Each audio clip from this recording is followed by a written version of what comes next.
This video is part of the ALS Reviewer series. Ready your pen or pencil and notebook for your answers and computations. The questions in this video are about the lessons in the module How We Move under the Learning Strand 2 Critical Thinking. Question number 1. When is an object considered to be in motion? When is an object considered to be in motion? 1. When its position changes with respect to a point of reference. 2. When its distance changes with respect to a point of reference. 3. When it is moving in a fixed position. A. 1 and 2 only. B. 1 and 3 only. C. 2 and 3 only. D. 1, 2, and 3. We can say if an object is in motion if there is a continuous change in the position of the object with respect to a point or frame of reference. Either the object is moving towards or away from the chosen frame of reference, and in that case, there's also a change in the distance of the object from the given point of reference. So therefore, for number 1, the answer is letter A, 1 and 2 only.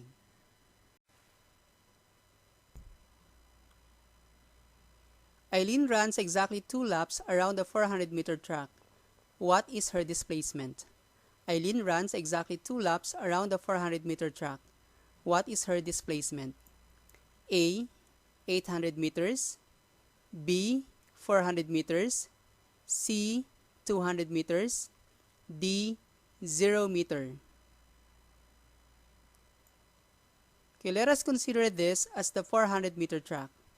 To answer question number 2, we have to know what is a displacement and how is it different from distance. Distance is the total length traveled by the object.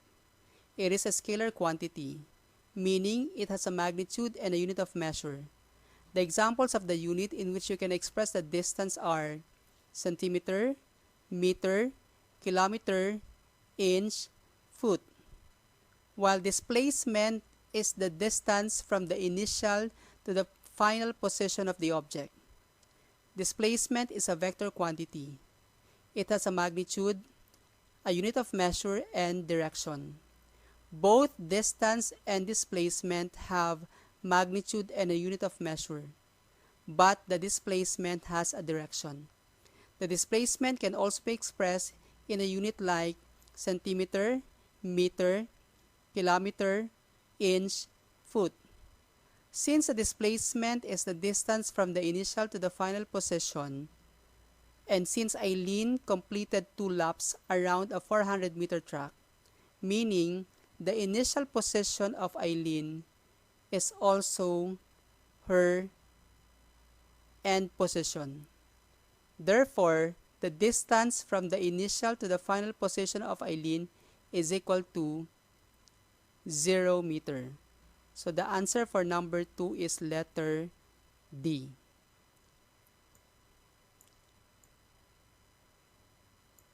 Number 3. Which of the following is true about an object that travels 100 meters to the left, then 70 meters up, then another 100 meters to the right? Which of the following is true about an object that travels 100 meters to the left, then 70 meters up, then another 100 meters to the right? A. The displacement of the object is equal to 270 meters. B. The total distance traveled by the object is equal to 270 meters. C. The displacement of the object is equal to 70 meters down. D. The total distance traveled by the object is equal to 70 meters down.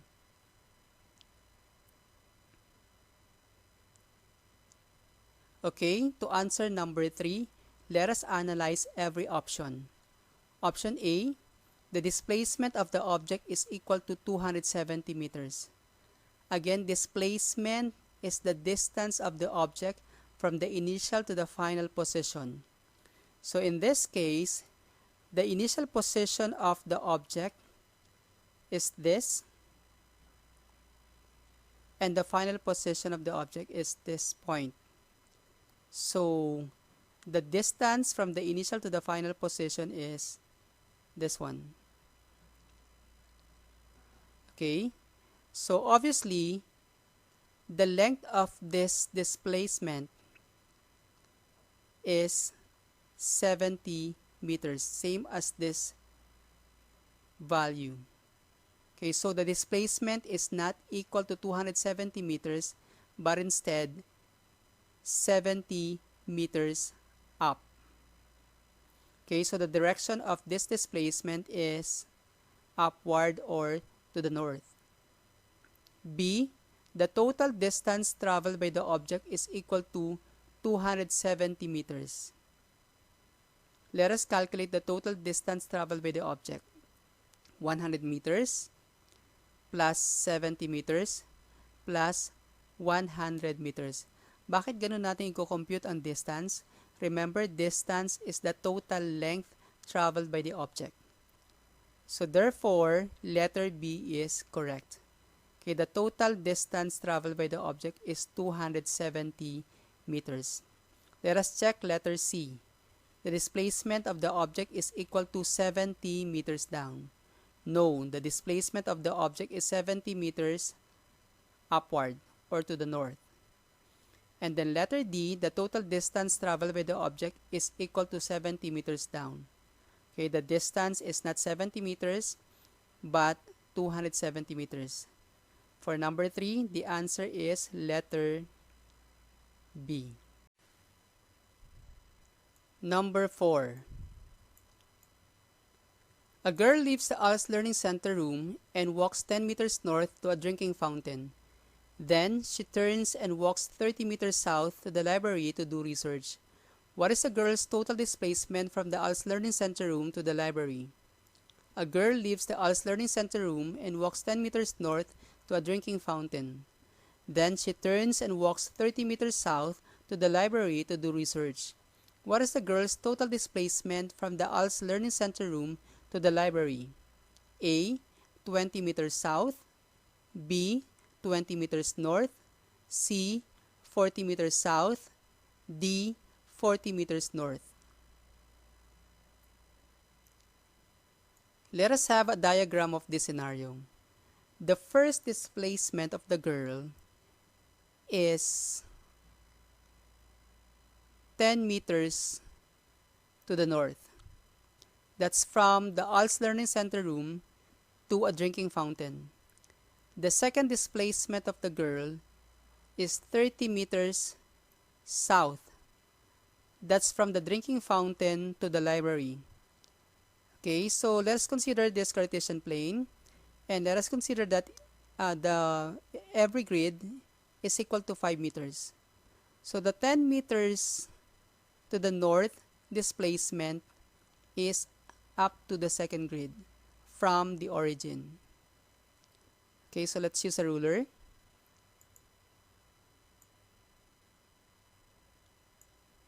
Okay, so this is, graphically, this is the displacement 1. 10 meters to the north.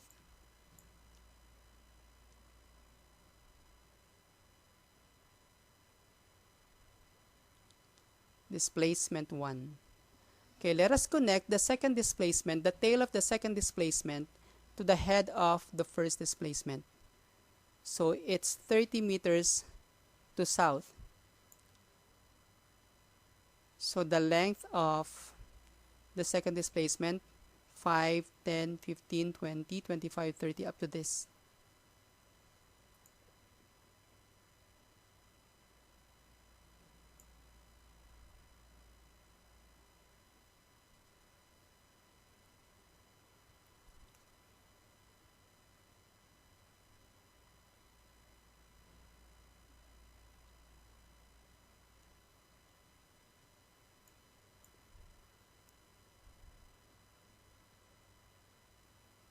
Okay, so this is the displacement 2. Now, the total displacement is from the initial position. So this is the initial position. Let's use a red color.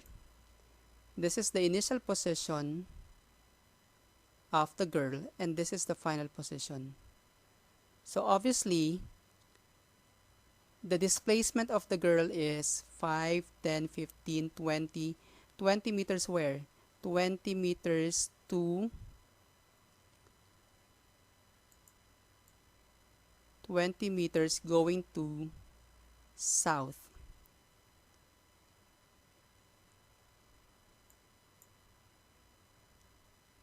Just up to this point. Okay? Or mathematically,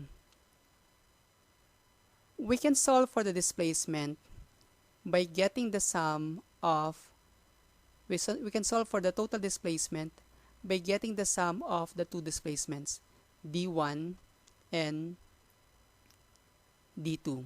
Displacement 1 and displacement 2. The first displacement has a positive sign because it is directed to the north. For the displacement, the positive directions are for the vertical axis, north; for the x-axis, east. The negative direction in the vertical or y-axis is the south, and for the x-axis is the west.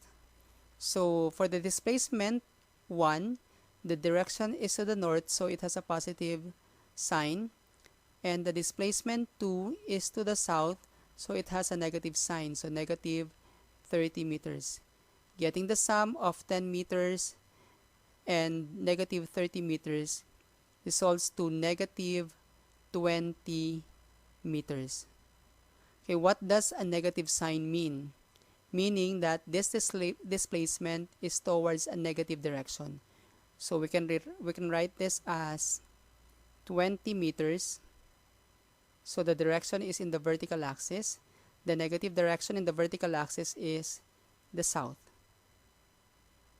So for number 4, the answer is letter A, 20 meters south.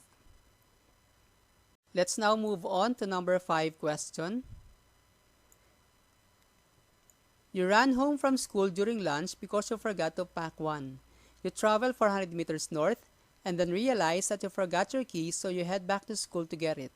Then you travel the 500 meters back to your house, eat lunch, and make it back to school in time for fourth period. What was your total distance traveled? What was your displacement?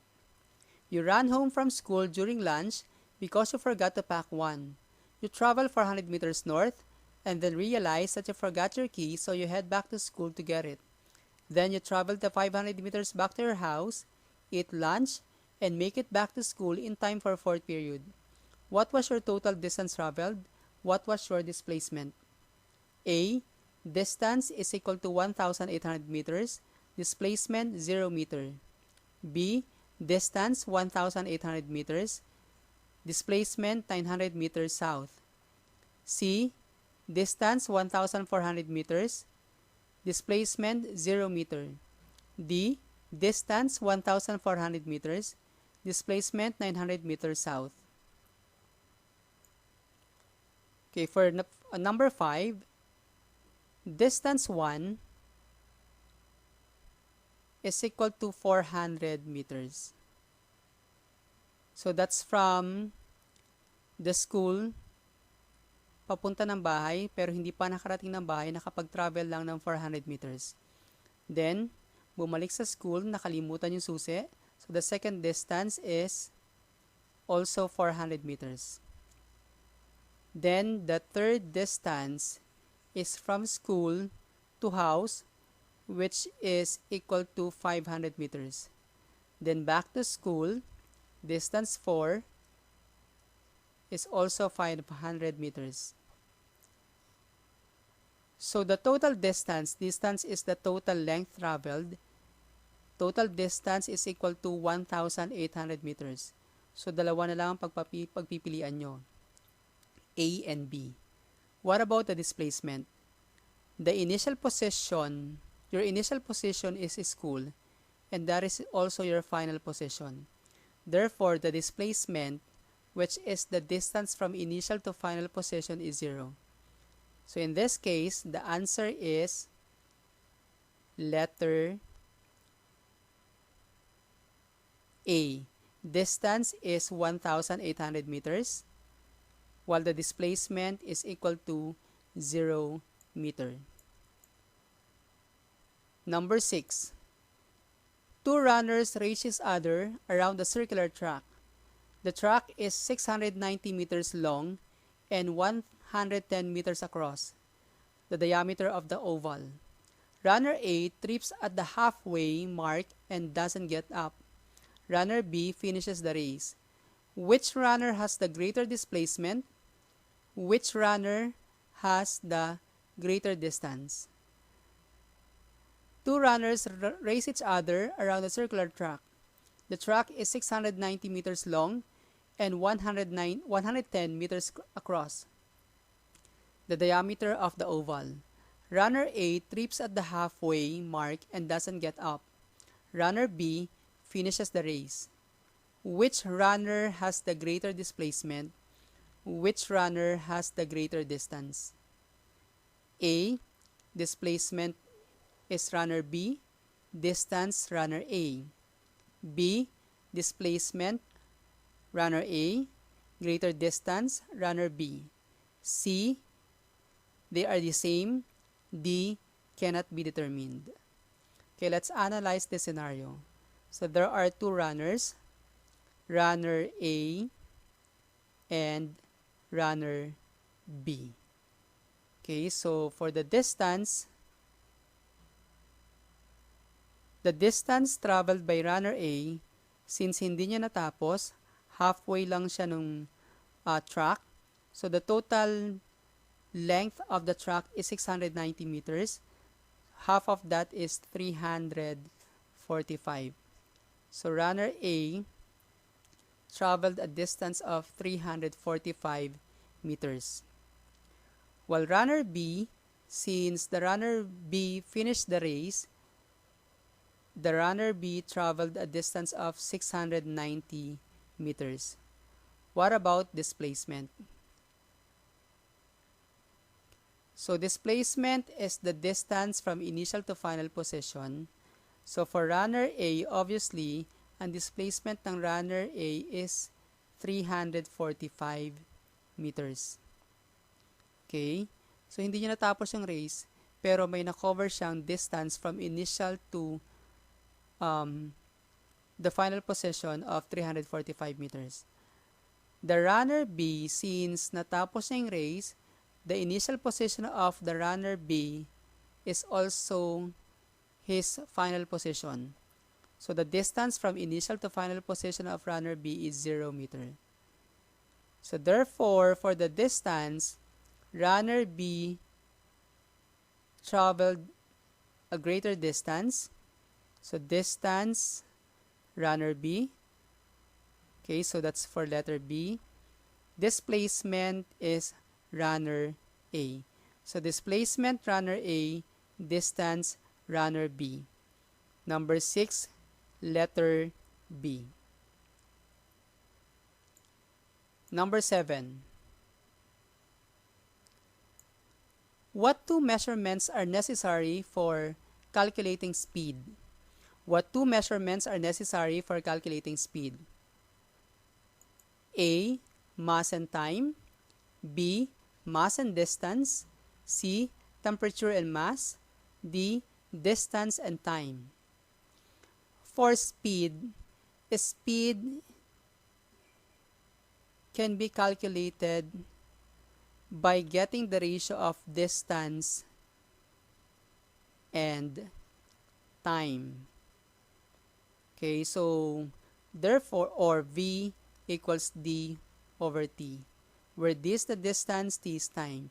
So therefore, the measurements that are necessary for calculating the speed are the distance and time.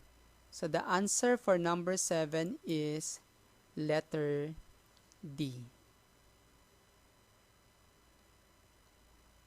Okay, number 8. Number 8, which of the following is a measure of velocity? Which of the following is a measure of the velocity? A. 50 seconds. B. 50 south. C. 50 meters per second. D. 50 meters per second north. Okay, for number 8, we have to know what a velocity is. Okay, and let's compare that to speed. Speed is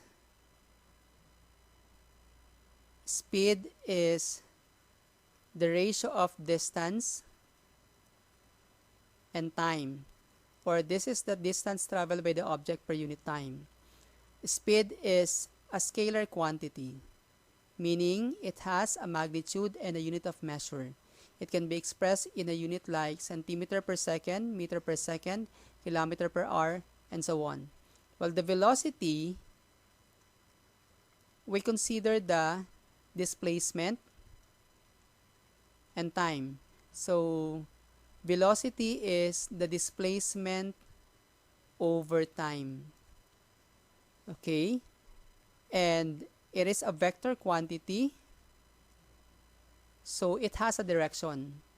Like the speed, the velocity has a magnitude and a unit of measure. In fact, the velocity, like speed, can be expressed in a unit of measure like centimeter per second, meter per second, kilometer per hour. But the velocity, the distinct difference of the velocity to speed is that it has a direction. So therefore, for number 8, the velocity is 50 meters per second and then direction north, letter D. The 50 meters per second is just a speed. Okay, let's proceed to number 9. A runner races in the 100-meter dash. It takes her 8 seconds to finish. What is her average speed? A runner races in the 100-meter dash. It takes her 8 seconds to finish. What is her average speed? Okay, for the average speed is equal to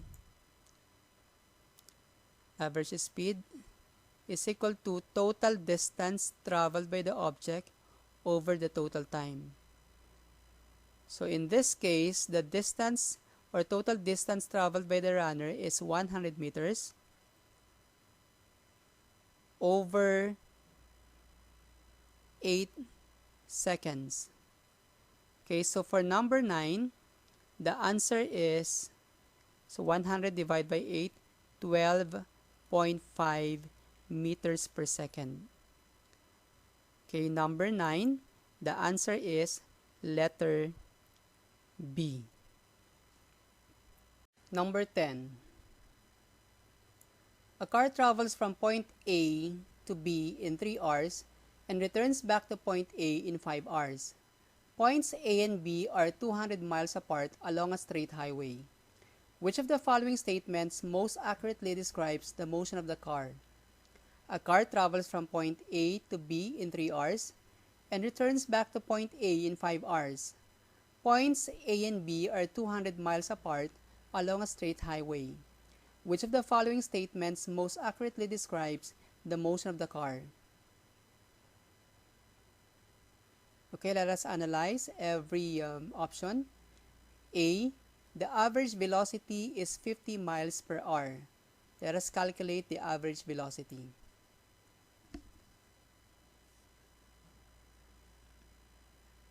Okay, for the average velocity is equal to total displacement over total time. So average velocity is total displacement over total time. So what is the displacement of the car if the initial position of the car is point A and that is also the final position of the car? The total displacement is equal to 0. Over total time, 8 hours, the average velocity is equal to 0 meter per second. So letter A is not correct. B, the total displacement of the trip is 300 miles. The total displacement of the trip is 300 miles. Again, since the initial position of the car is also its final position, the total displacement is 0 and not 300 miles. So letter B is not correct. Letter C, the average speed is 50 miles per hour. This time, we have to compute for the average speed. Average speed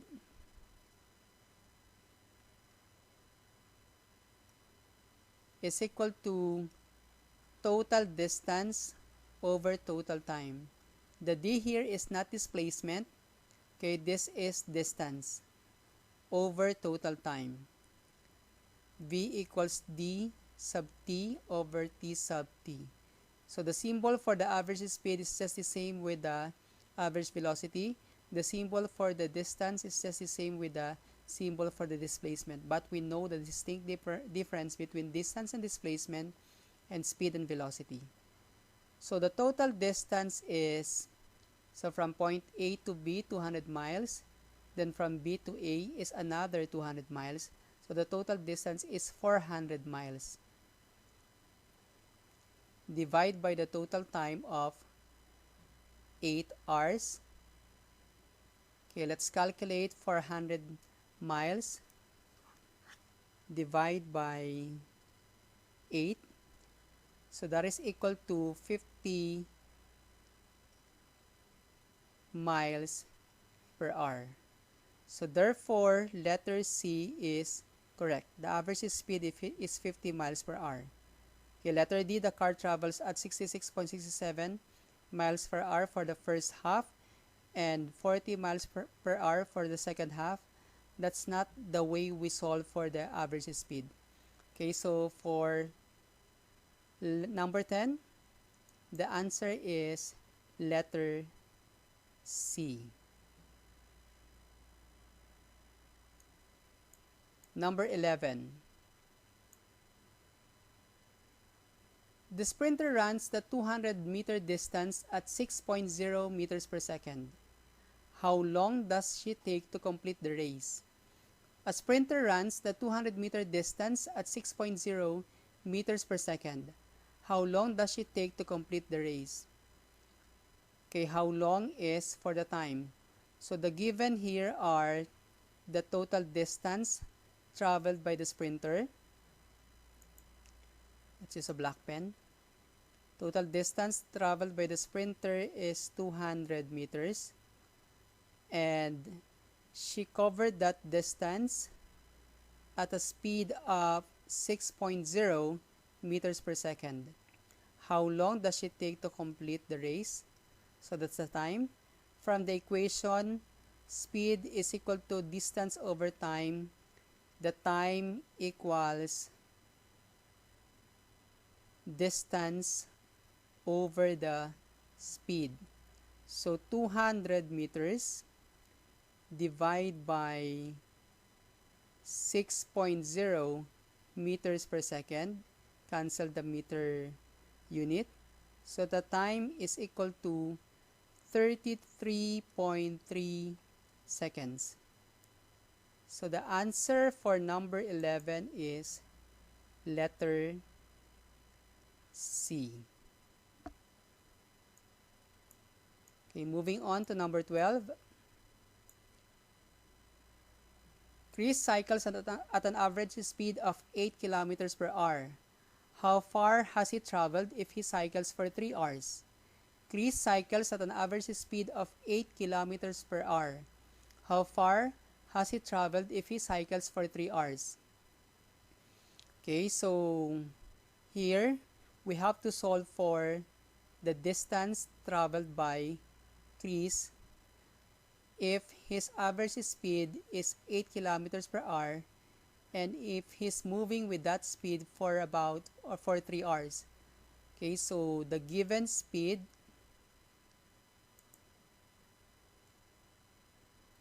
is 8 kilometers per hour, and then the time moving with that speed is 3 hours. Let's find the distance. Okay, from the equation, speed is distance over time. Distance is equal to the product of speed and time.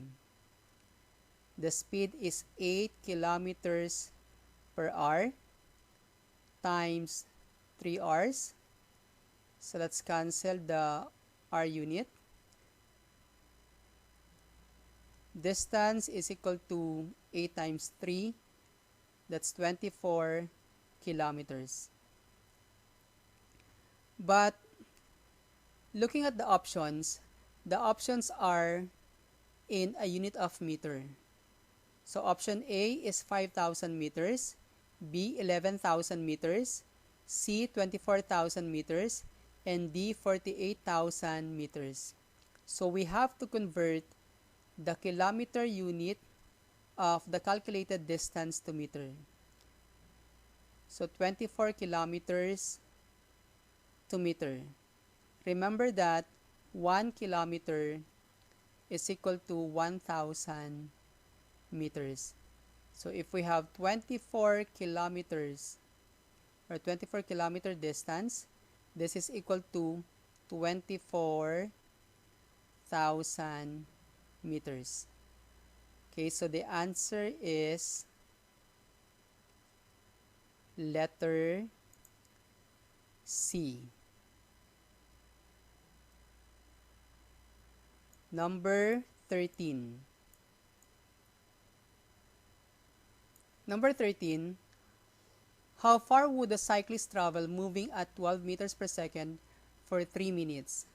How far would a cyclist travel moving at 12 meters per second for 3 minutes?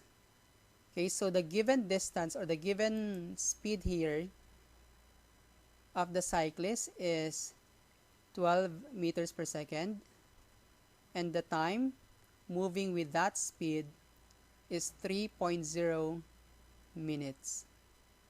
Okay, since the speed is in a unit of meter per second, the unit time here is in seconds, so we have to convert this minute unit to second. 1 minute is equal to 60 seconds. Thus, 3 minutes equals 180 seconds. Okay, this is 180 seconds. Let's find the distance. Okay, so velocity or speed is distance over time. Distance is the product of speed and time.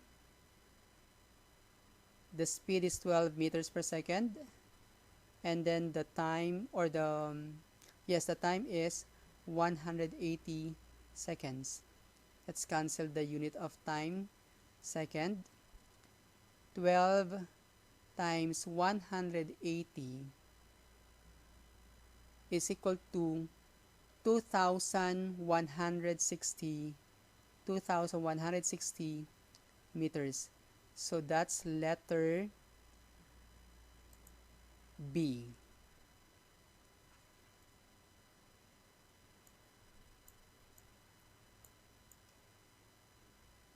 Okay, number 14. What is the average speed of a person who swims 105 meters in 70 seconds? What is the average speed of a person who swims 105 meters in 70 seconds? A.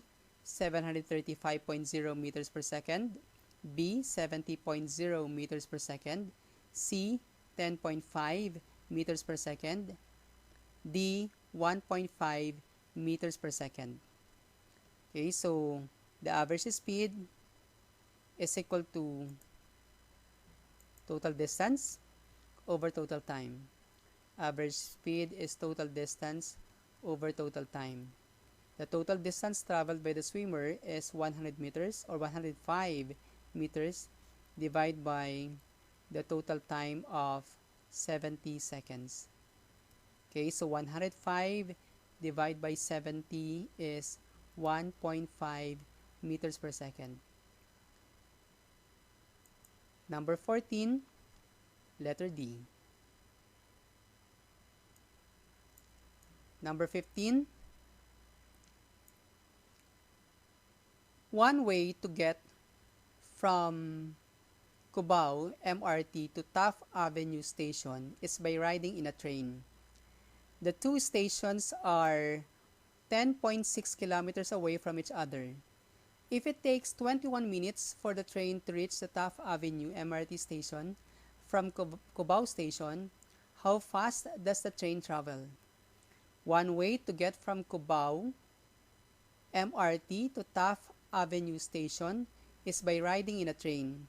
The two stations are 10.6 kilometers away from each other. If it takes 21 minutes for the train to reach the Taft Avenue MRT station from Cubao Station, how fast does the train travel? A. 8.41 meters per second, B. 4.20 meters per second, C. 1.98 meters per second, or D. 0.50 meters per second. Okay, so we have to solve for the average speed. So average speed, again, is the total distance over total time. Total distance over total time. The options are expressed in meter per second. Okay, the given distance here is in kilometer. The given distance is 10.6 kilometers. 1 kilometer is 1,000 meters. So this is 10,600 meters. While the time is 21 minutes. Okay, 21 minutes. 1 minute is equal to 60 seconds. 21 times 60 is 1,260 seconds. So the average speed is 10,600 meters over 1,260 seconds. 10,600 divided by 1,260, that is equal to 8.41. 8.41 meters per second. For number 15, the answer is letter A. Okay, number 16. A group of bike riders took a 4.0-hour trip. During the first 3 hours, they traveled a total of 52.0 kilometers. But during the last hour, they traveled only 8 kilometers. What was the group's average speed for the entire trip? A group of bike riders took a 4.0-hour trip. During the first 3.0 hours, they traveled a total of 52.0 kilometers. But during the last hour, they traveled only 8 kilometers. What was the group's average speed for the entire trip? Okay, so let's analyze. During the first 3 hours, they traveled a distance of 52 kilometers. So distance 1 is 52.0 kilometers. This distance was covered by the riders for 3 hours. And then the last hour, they traveled a distance of 8.0 kilometers. Time 2 is 1 hour. So the total time of travel is 4 hours, and the total distance is 60.0 kilometers. So you don't need to convert the units of kilometer and hour because the options are in kilometer per hour units. Okay, so let's find that the average speed using the formula. Average speed is equal to total distance over total time. So let's get let's divide 60 kilometers by 4 hours. So the answer for number 16 is letter C. 60 divided by 4 is 15 kilometers per hour. Okay, number 17. What is the rate at which velocity changes? What is the rate at which velocity changes? Is it A, motion, B, average speed, C, acceleration, D, instantaneous speed? The rate at which velocity changes is acceleration. Okay, acceleration is defined as the rate of change of velocity. So when we talk about the rate, so if it's a rate of the change of the velocity, so we have to divide the change of the velocity by time. So acceleration is final velocity minus initial velocity over time. Okay, so the unit for the velocity is meter per second divided by the unit of time in second. So it can be expressed in meter per second square or in kilometer per hour. Oops.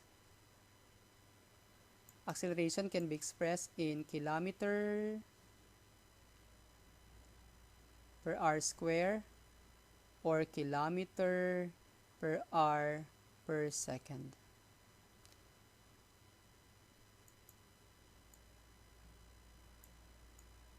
Okay, let's now proceed to number 18. The car is moving at a uniform velocity of 50 meters per second in 5 seconds. What is the car's acceleration? The car is moving at a uniform velocity of 50 meters per second in 5 seconds. What is the car's acceleration?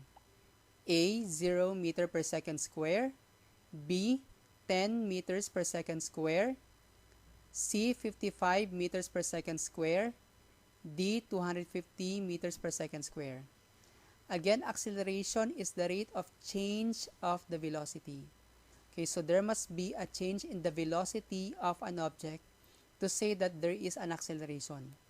But in number 18, it is stated here that the car is moving at a uniform velocity or constant velocity of 50 meters per second in 5 seconds, meaning the car is moving at 50 meters per second and the car maintained that velocity for about 5 seconds.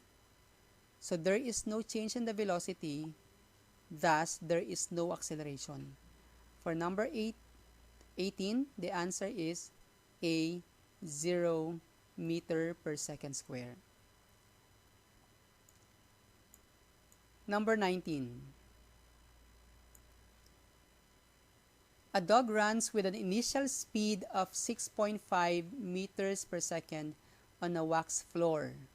A dog runs with an initial speed of 6.5 meters per second on a wax floor. It slides to a stop in 15 seconds. What is its acceleration?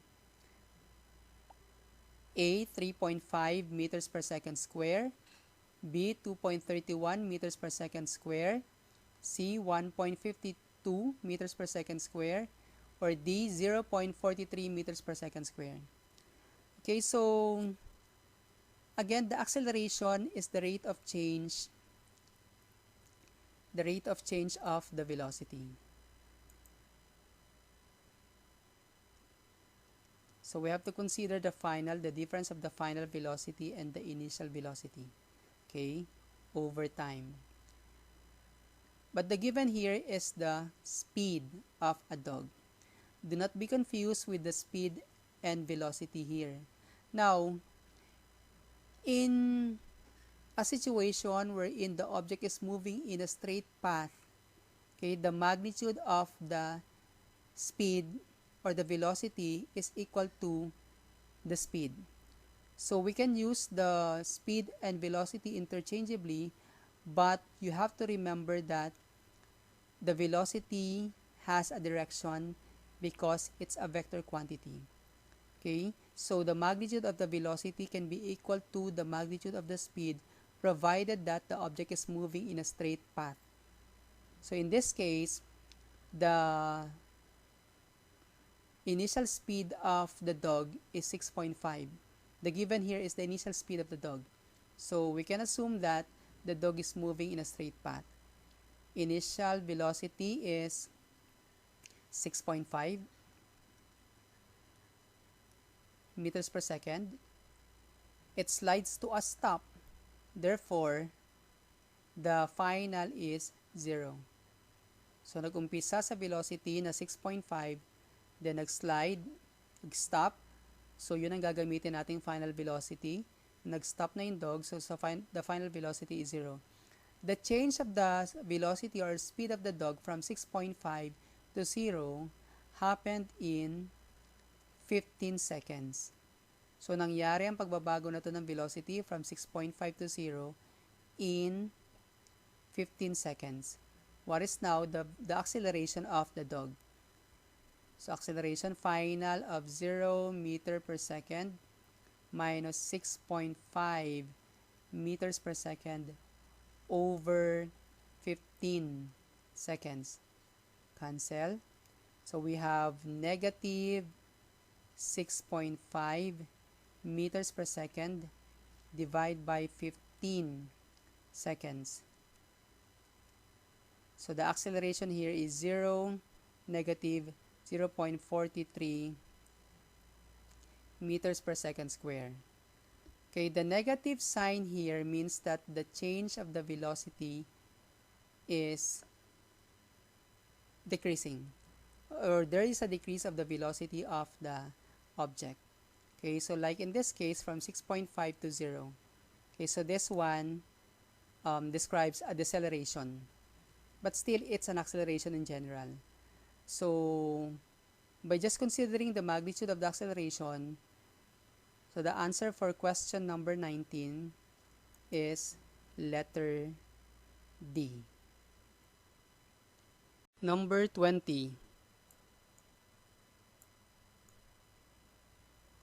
The speed of a car is increased uniformly from 10.0 meters per second to 50.0 meters per second in 4.0 seconds. What is the car's acceleration? The speed of a car is increased uniformly from 10.0 meters per second to 50.0 meters per second in 4.0 seconds. What is the car's acceleration? A. 15 meters per second square. B. Negative 15 meters per second square. C. 10 meters per second square. D. Negative 10 meters per second square. Okay, so for number 20, there's a uniform increase of the speed of a car from 10 to 50 meters per second in 4.0 seconds. So the initial velocity of the car is 10.0 meters per second, and the final velocity is 50 meters per second. And this change of the velocity from 10 to 50 happened in 4.0 seconds. Okay, so do not be confused with the terms increased uniformly. So it doesn't mean that the car is moving with a constant or uniform velocity for 4.0 seconds. Ibig sabihin lang nito, nagbabago yung velocity niya at a constant value. So starting from 10 to 50 in 4.0 seconds. Okay? So still there's a change of the velocity. But the change of the velocity or the increase of the velocity is uniform. So to solve for the acceleration, let's use the equation final velocity minus initial velocity over time. Okay, and another thing is, ang ginamit na term dito ay speed. For the speed and velocity, you can use the speed and velocity interchangeably if the object is moving in a straight path. Okay? the magnitude of the velocity can be equal to the magnitude of the speed if the object is moving in a straight path. Going back to this, so the final velocity is 50 meters per second minus 10 meters per second for initial velocity over the time of 4.0 seconds. So 50 minus 10 is 40 meters per second divided by 4.0 seconds. So the answer is 10 meters per second square. For number 20, the answer is letter C, 10 meters per second square. Okay, to be updated for more ALS reviewer videos, please like this video and subscribe in this channel.